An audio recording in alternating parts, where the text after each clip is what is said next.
గణేశాయ నమః. శ్రీ సరస్వత్యై నమః. శ్రీ గురుభ్యో నమః. భక్తులారా,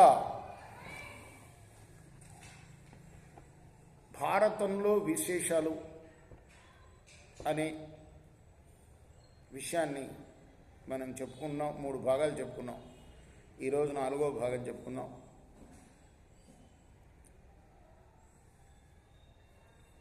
చెప్పుకునే ముందు భగవంతుడిని ప్రార్థిద్దాం. వ్యాసాయ విష్ణురూపాయ వ్యాసరూపాయ విష్ణవే నమో వై బ్రహ్మణదే వాసిష్ఠాయ నమో నమః.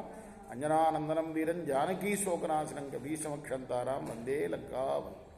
సమర్థద్గురు సాయినాథ్ మహారాజ్ కీ జాయ్. మనం ఇంతకుముందు 3 భాగాల్లో 2 ఉపపర్వాలు చెప్పుకున్నాం.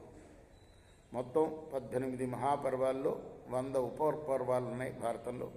2 ఉపపర్వాల్లోని విశేషాలు చెప్పుకున్నాం. ఈరోజున 3వ ఉపపర్వంలోని కొన్ని విశేషాలు చెప్పుకుందాం. సూతుడి రోమహర్షణుడి కొడుకు పేరు ఉగ్రశ్రవుడు. ఉగ్రశ్రవసుడు అంటారు, ఉగ్రశ్రవుడు అంటారు. 2 పదాలు కూడా వాడబడుతున్నాయి. సూతులు అంటే ఇంతకుముందే చెప్పాం మనం, అదొక కులం. రథాలు నడిపే వాళ్ళని సూతులు అంటారు. వారి జన్మ గురించి కూడా చెప్పుకున్నాం మనం. ఒక బ్రాహ్మణ కన్యకు క్షత్రియుడితోటి వివాహం అయితే దాన్ని విపరీత విషయం అంటారు. అంటే బ్రాహ్మణుడు అగ్రకులం, తర్వాత కులం క్షత్రియుడు. బ్రాహ్మణ కులంలో ఉన్న అబ్బాయి క్షత్రియ కులంలో ఉన్న అమ్మాయిని చేసుకోవచ్చు, అది శాస్త్ర సమ్మతమే. వాళ్ళకు పుట్టిన పిల్లలు కూడా బ్రాహ్మణులే అవుతారు. కానీ ఇది రివర్స్ అన్నమాట. అలా వాళ్ళని రథం నడిపే వాళ్ళుగా ఉపయోగించుకుంటారు రాజులు అన్నమాట. బ్రాహ్మణ కన్యకు క్షత్రియ పురుషుడితోటి వివాహం అయితే పుట్టిన పిల్లల్ని సూతకులం అంటారు. ఆ సూతకులంలో పుట్టిన వాళ్లే ఈ రోమహర్షణుడు, అతని కొడుకైన ఉగ్రశ్రవసుడు. ఈ పురాణాలు వీళ్ళిద్దరే చెప్తూ ఉంటారు. ఒక కథలో ప్రకారం ఏంటంటే, ఒకసారి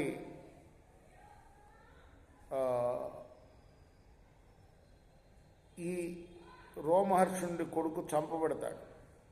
కానీ మళ్ళీ అతన్ని ఈయన రూపంలో, కొడుకు రూపంలో ప్రవేశించి చెప్తూ ఉంటాడు. కాబట్టి ఇద్దరిని కూడా సూతులు అని అంటారు. తండ్రిని సూతుడు అంటారు, కొడుకుని సౌతి అంటూ ఉంటారు.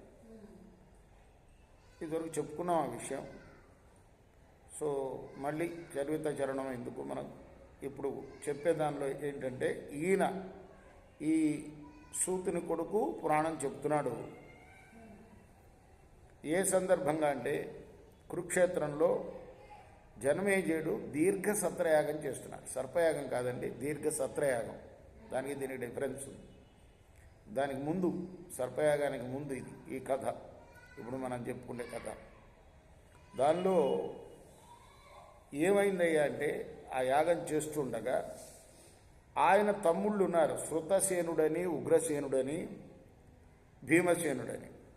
వీళ్ళు ముగ్గురు కూడాను రక్షణ చేస్తున్నారు ఆ యజ్ఞాన్ని, చుట్టూతో ఎవరు రాకుండా. సరమ అనే ఒక సారమేయం అక్కడికి వచ్చింది. సారమేయం అంటే కుక్క.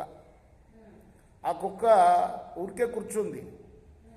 మామూలుగా మనం కూర్చుంటే ఎక్కడ వస్తుంది అని తోలుతాం కదా, అలా వాళ్ళ తమ్ముళ్ళు ఏం చేశారంటే దాన్ని తోలారు.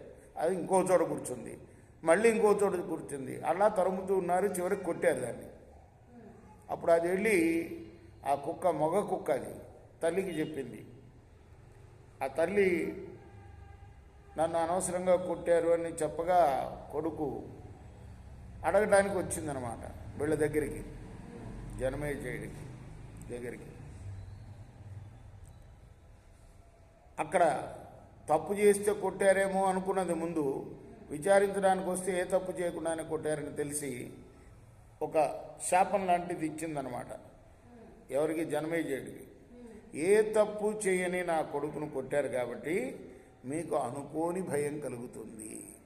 ఇంతవరకు ఆపుతాం. చిన్న చిన్న భాగాలుగా చెప్పుకుంటున్నాం మనం ఈ విశేషాలు. ఈ విశేషం చాలామందికి తెలియని వాటినే ఎక్కువగా చెప్పుకోవాలని నా ఉద్దేశం. కృష్ణార్పణమస్తు. సాయి కృష్ణార్పణ.